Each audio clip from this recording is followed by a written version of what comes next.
Ho ampitomboina ho aminareo ny ry-havana ny fahasoavana sy ny fiadanan'Andriamanitra Ray sy Jesosy Kristy tompony finoantsika. Amen. Hivavaka isika. Andriamanitro feno fifaliana sy fankalazana anao izahay noho ny famindram-ponao, ny fitiavanao. Eny mideranao izahay noho ny famelan-keloka izay atolotra ho anay isan'andro. Mideranao izahay noho ianao Andriamanitra manaiky tantana mandrakariva ny fiainanay. Ankehitriny kosa izahay dia tario amin'ny alalan'ny teninao. Ilay teny izay aina ho an'izay mahazo azy ary fahasalamana ho an'ny nofiny rehetra. Dia mitenena aminay Tompo araka ny fombanao, fa vonina hiaino anao izahay mpanomponao, amin'ny anaran'i Jesosy Kristy Tompo. Amen. Ny filazantsara araka amin'ny Marika toko 7, andininy 4:40 hatramin'ny 7:20 ry havana malala, ny mofonaina voalahatra ho antsika amin'ity andro anio ity. Marika toko 7, andininy 4:40 hatramin'ny 7:20. Vakiana amin'ny anaran'i Jesosy manao hoe: ary noho ny tonga teo amin'ny mpianatra izy, dia nahita vahoaka betsaka manodidina azy sy mpanorandalàna ny ady hevitra taminy. Niaraka tamin'izay, noho ny nahita azy ny vahoaka rehetra dia talanjona ka niazakazaka nanatona sy niarahaba azy. Ary izy nanontany azy hoe: inona no iadianareo hevitra amin'ireto? Ary ny anankiray tamin'ny vahoaka namalaka nanao hoe: mpampianatro, nentiko ety aminao ny zanako lahy, izay azo mpanahy moana, ary na aiza na aiza no ahazony azy dia ampinditsinjiriny izy, ary mandoha voroka dia mikitro nify sady valaka dia valaka. Ary niteny tamin'ny mpianatra ao mba hamoaka izany fa tsy hainy. Ary Jesosy namaly azy hoe: ry taranaka tsy mino, mandra-pahoviana no hitoerako aminareo? Mandra-pahoviana no andeferako aminareo? Ento ety amiko izy. Dia nentiny teo aminy izy, fa noho ny nahita an'i Jesosy izy dia nampifanitsitona ny tena niaraka tamin'izay ny fanahy. Dia lavo tamin'ny tany izy sady nitsikasakasina sy nandoha vory. Ary Jesosy nanontany andrainy hoe: ohatra inona izay no nahatongavan'izao taminy? Ary hoy izy: hatry ny fony izy mbola zaza, ary nazerany matetika tao anaty afo sy tao anaty rano izy hamonoany azy. Fa raha mba misy hainao dia mamindrafo aminay ka vonjeo izahay.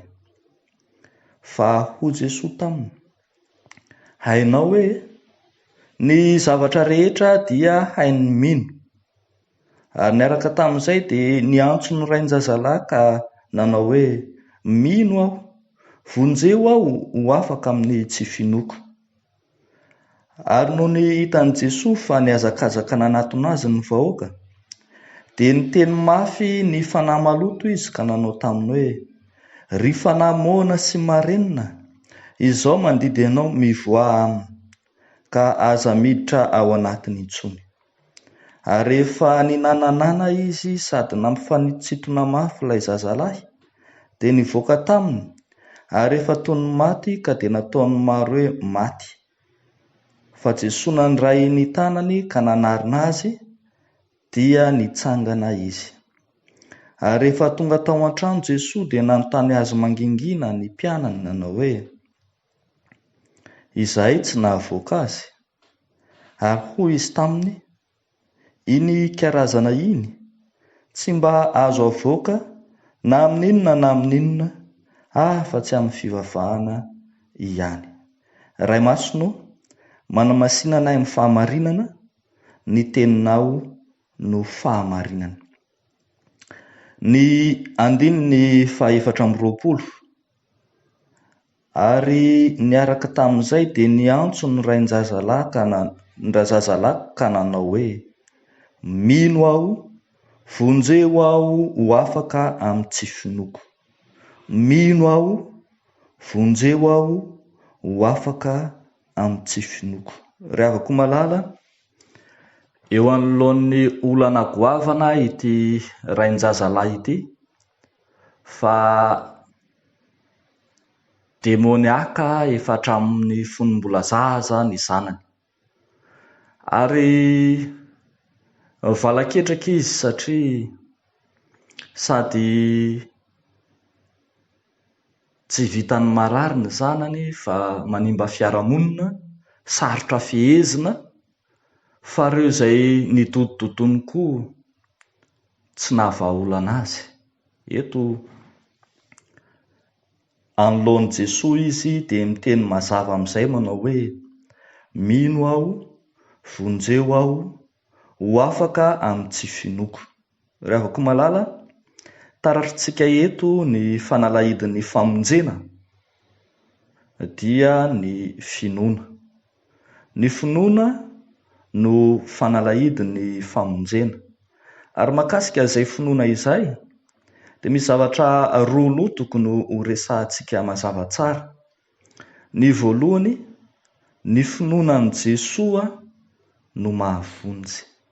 Ny finoana an'i Jesoa ny mahavonjy. Andaniny ity zazalahy ity dia nampahoriany ny demonia fatratra. Tena ny demonia no nibaiko ny fiainany, ary nampijaliany ny demonia arak'izay tiany natao, nampifanitsitony, nandovory, nitsokasikasina tamin'ny tany, minitsinitra, nikitro nify, valaka dia valaka. Izany hoe ny demonia no manapaka ny fiainany ka entiny demonia amin'izay tiany hanaovana azy izy.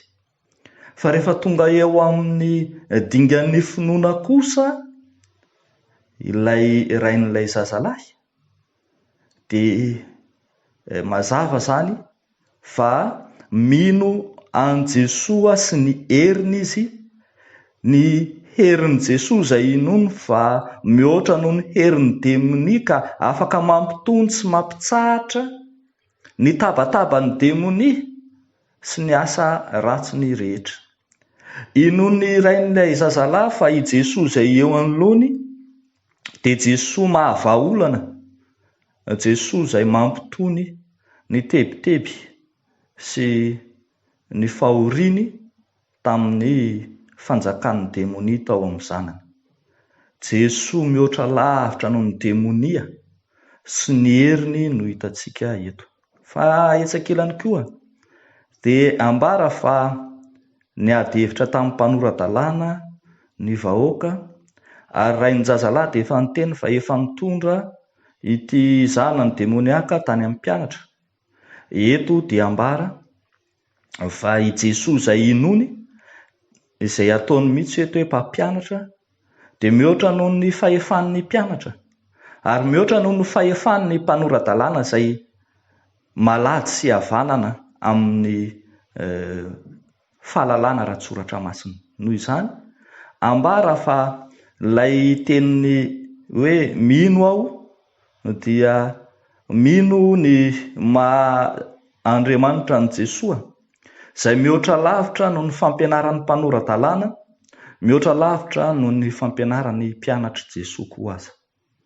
Ravako malala, asehon'ity tenin'Andriamanitra ity arak'izany fa ao amin'i Jesoa ny vahaolana, ao amin'i Jesoa no vahaolana, fa tsy any amin'izay karazam-pahalalana samihafa. I Jesoa no mahavoaka ny demonia, fa tsy ireo sokajin'olona izay heverina fa ho mpamoaka izany. Tahaka ny ohatra ny hoe amintsika raha manao ny asa fandroana ny demonia, dia tsy isika na ny mpiandry na ny mpitandrina no hihevitra ho mahery ka hamoaka ny demonia, fa tsy maintsy avoaka amin'ny anaran'i Jesoa izany, satria tsy ny mpiandry na ny mpitandrina na ny mpanompon'Andriamanitra no mahavoaka ny demonia fa ny anaran'i Jesosy irery ihany. Ny finoana hitantsika eto dia finoana marina an' Jesosy. Fa raha ny tenin'ilay rain'ny zazalahy manao hoe mino aho, vonjeo aho ho afaka amin'ny tsy finoko, dia tazantsika ao anatin'izany koa ny fahavononany hihoatra ny sakana izay manoloana azy. Hitantsika ny antsoina hoe fahotana eto amin'ity soratra masina ity dia ny tsy finoana, ary marina fa ny fahotana voalohany ananan'ny olona dia ny tsy finoana. Ny fahatakarany'ity rain-jazalahy ity izany no nasahiny miteny hoe vonjeo aho ho afaka amin'ny tsy finoko. Tsy ny famatoran'ny demonia an'ilay zazalahy ihany no olana, fa ny tsy finoana tao amin'ilay rain-jazalahy. Fa indro ankehitriny mivaha izany dia miditra an-tsehatra Jesosy namany olana. Hitantsika tsara fa rehefa niditra an-tsehatra Jesosy dia ny teny mafy ny fanahy maloto ary nandidy azy hivoaka. Fa hery sy fahefan'i Jesosy Kristy raha teo izany, ary hery sy fahefan'i Jesosy Kristy tsy ny manala antsika amin'ny tsy finoana fotsiny, fa ny manala ny demonia koa aza. Indro natsangan'i Jesosy ilay lehilahy izay demoniaka teo aloha. Hitantsika tsara fa nampahorian'ny demonia ity zazalahy ity, ka rehefa miditra an-tsehatra Jesosy dia indro hitantsika toy ny maty izy rehefa nandidy ny fanahy maloto Jesosy hoe mivoha taminy.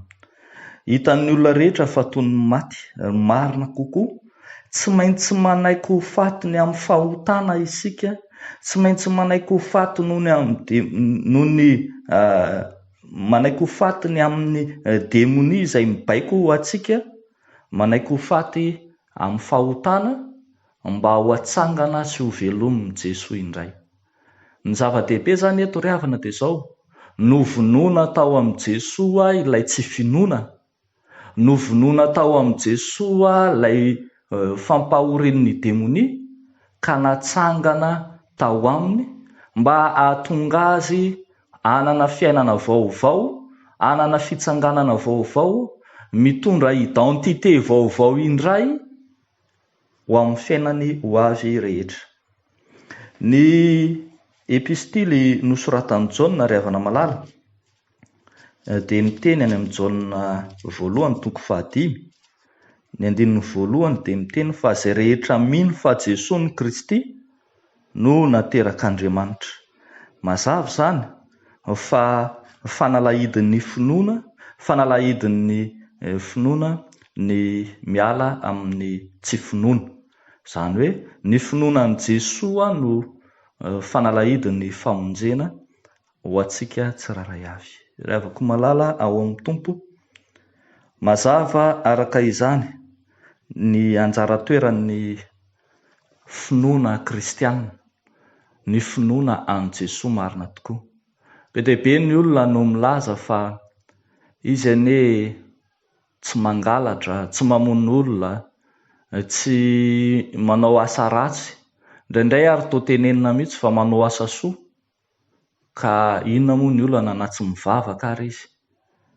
Tsy ny fahamendrehan'ny tena manokana, na izay heverina fa asa soa ataony mamaritra ny mahatsara ny olona iray eo anatrehan'Andriamanitra, fa indrindra ny finoana an' Jesosy ho Andriamanitra. Zava-dehibe ny finoana, fa tsy ny fahamendrehana sy ny ezaky ny tena manokana ihany akory, fa ny finoana marina an' Jesosy no mitondra antsika ho any amin'ny famonjena marina.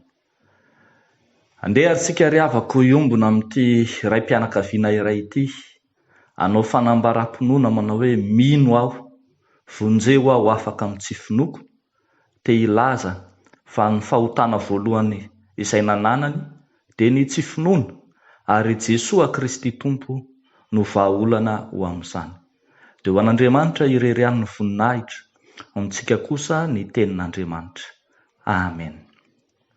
Hivavaka isika. Raha eo misaotra anao zahay, misaotra noho ny teninao izay manome vahaolana eo anatrehan'ny adinay sy ny olanay samihafa, eo anatrehan'ny tebiteby sy ny ahiahy. Misaotra anao fa ianao ilay Andriamanitra tsy toa, ilay Andriamanitra mahamahaolana, ilay Andriamanitra mihoatra noho ny hery rehetra amin'izao tontolo izao, ilay Andriamanitra mahay ny zavatra rehetra.